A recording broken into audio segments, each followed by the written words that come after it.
as alterações climáticas e aquilo que é preciso fazer implica mudar mentalidades, mudar as nossas cabeças em relação aos hábitos de produção e consumo.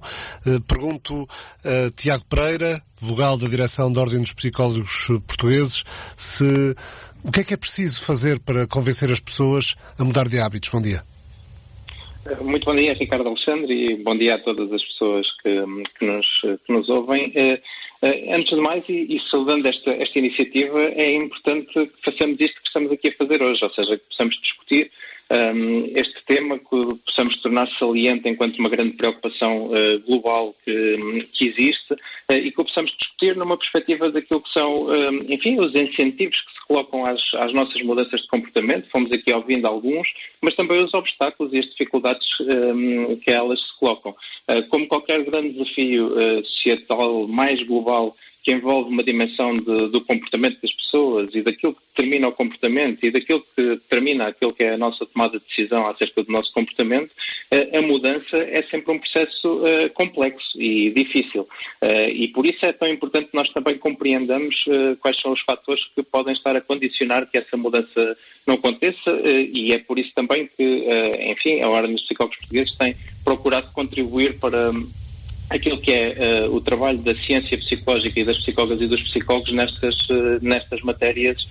e também por isso temos feito esse contributo. Que fatores são esses?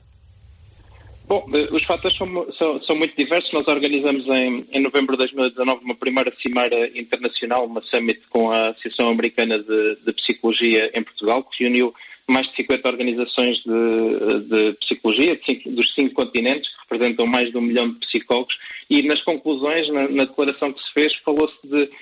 6 grandes questões que podem merecer aqui alguma atenção. A primeira é uma dimensão, de facto, de como nós podemos, do ponto de vista das políticas públicas e das lideranças públicas, incentivar as mudanças de comportamentos. Basicamente reduzindo aquilo que são os atritos que se colocam à mudança e potenciando, incentivando as alterações. Mas também as componentes que se remetem mais para aquilo que é a dimensão da saúde psicológica e aquilo que são os nossos comportamentos e os impactos e consequências que as mudanças também trazem nessa matéria. Depois também o estudo daquilo que é a identidade social, a forma como nós estamos organizados e os comportamentos que hoje temos, nomeadamente algumas comunidades, e como é que eles podem ser alterados para promover pelo bem-estar essa alteração. Depois, finalmente, também a questão da preparação e da adaptação das pessoas e das comunidades para estas mudanças, aquilo que nós chamamos também as dimensões da resiliência individual e social, hoje muito, muito em voga, e finalmente um ponto que também tem que ver com as questões da literacia que estamos aqui a fazer hoje e com alguma da desinformação que também ainda vai persistindo. Mas se me permite, Ricardo, uma imagem, há um psicólogo que trabalha muito a dimensão da mudança de comportamento, que utiliza esta imagem do foguetão. Nós procuramos, quando nos procuramos movimentar em grande velocidade, que é o que nós precisamos com esta crise climática, procuramos reduzir ao máximo o atrito do veículo e potenciar toda a energia que ele possa ter. E é isso que nós temos que fazer, ou seja, nós temos que facilitar estes comportamentos, tem que ser fácil reciclar, falamos aqui hoje, tem que ser fácil e ser facilitada a compra de produtos locais com menos pegada ambiental, tem que ser fácil nos movimentarmos de bicicleta, utilizarmos os transportes públicos, utilizarmos menos plástico. Enquanto isto for difícil, enquanto isto for custoso, enquanto isto não potenciar também o bem-estar, vai ser muito mais difícil esta mudança, tal qual tem que ser basicamente energizada, ou seja, incentivada a mudança na dimensão das reduções dos consumos, e por isso é tão importante os programas de políticas públicas sobre as carências ambientais, por exemplo, mas também a utilização de mobilizadores e lideranças sociais para a mudança, a utilização das normas sociais, ou seja, dos hábitos que se vão criando com as crianças e jovens, que aqui têm um papel tão importante, e a utilização de incentivos para mudar. Tendo sempre presente, e isso também creio que é muito importante, que a informação que é pessoal, que é mais imediata, que é mais concreta e que é mais local é muito mais eficaz do que as estatísticas muito globais. Temos de ter sempre presente que as cheias da Alemanha também são as cheias do nosso Tejo, que os incêndios nos Estados Unidos são os nossos incêndios rurais e que até os furacões, os Dorian, passam ou poderão vir a passar, como passou o Lorenzo na região autónoma dos Açores. E, portanto, temos de ter isto muito presente e isto ajudar-nos em 2 níveis, desde logo a nós empatizarmos mais com as comunidades que sofrem mais com estas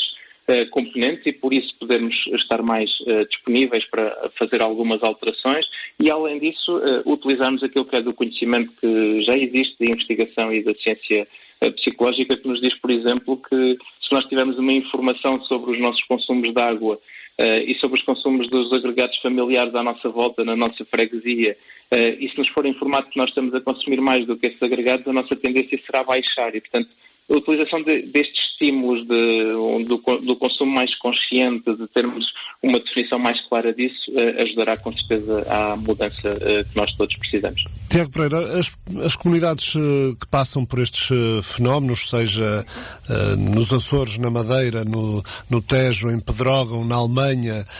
na China, nos Estados Unidos, passam por experiências traumáticas. É também uma dimensão do vosso trabalho. Como é que se responde em termos de ajuda a stress pós-traumático às vítimas de fenómenos de desastres, catástrofes naturais e fenómenos climáticos extremos? É sem dúvida uma das partes do nosso trabalho e o trabalho nessas matérias começa antes, ou seja, começa exatamente no trabalho que tem que acontecer na preparação de respostas e na adaptação das pessoas a estes fenómenos. Ou seja, nós temos que trabalhar claramente com as comunidades que estão mais expostas a estas situações,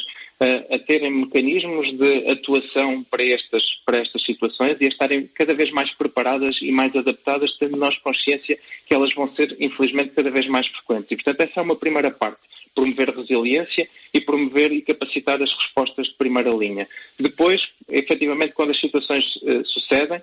temos de ter uma intervenção muito rápida naquilo que normalmente se chamam os primeiros socorros psicológicos, que passam pela estabilização emocional das pessoas que vivenciam estes processos, que do ponto de vista da ciência é muito producente no ponto de vista do não desenvolvimento de perturbações depois muito mais complexas. Mas nós sabemos que, de facto, as pessoas que estão expostas a estes fenómenos podem vir a desenvolver situações de ansiedade, de depressão, de lutos, muitas vezes muito complexos, e até de situações de stress pós-traumático que necessitam depois de um acompanhamento muito mais prolongado ao longo do tempo e que trazem outra dimensão de sofrimento. Acrescentaria um ponto, que é também um conceito novo que está a surgir e que é muito importante e que tem que ver com alguma, por vezes apelidada de eco-ansiedade, mas que tem que ver com um medo crónico da destruição ambiental que se está a gerar, com um confronto cada vez mais frequente que nós temos com este tipo de catástrofes e com o que isso provoca do ponto de vista da angústia e de algum distress, ou seja, daquele stress mais negativo em algumas populações, nomeadamente populações mais vulneráveis e em crianças e jovens. E também é muito importante que tenhamos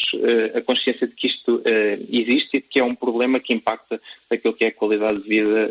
e o bem-estar das pessoas. E, de facto, sem qualidade de vida, sem bem-estar das pessoas e sem saúde psicológica, a mudança de comportamentos é ainda mais complexa. É importante que tenhamos isto presente. Ou seja, não é o trauma que ajuda à mudança de comportamentos. A mudança de comportamentos faz-se no equilíbrio com uma dimensão de bem-estar e de qualidade de vida e de perspectiva de futuro, e muitas vezes o trauma é contraproducente até nessa mudança de comportamentos.